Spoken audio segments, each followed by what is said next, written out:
আজকে একটা শিশু এসেছে, 4 বছরের শিশু। আমি দেখলাম কোর্টে, তার ভরণ পোষণের জন্য 5,000 টাকা জমা হয়েছে।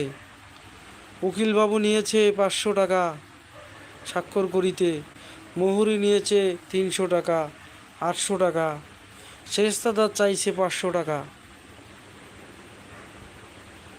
তাহলে কত গেল? 1300 টাকা খরচ গেল। যাতায়াতের তার গেল 200-1500। এই যে সমস্যাটা সমাধান করবেন প্লিজ।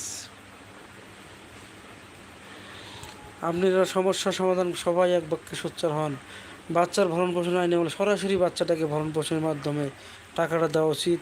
একজন তদন্তকারী কর্মকর্তা অথবা জুডিশিয়াল ম্যাজিস্ট্রেটের সমন্বয়ে তারা এই বাচ্চার ভরণ পোষণের মামলাটা একদিনেই শেষ করে দিবে, একদিনেতেই করে দিবে, কোনো প্রকার আইন ছাড়াই।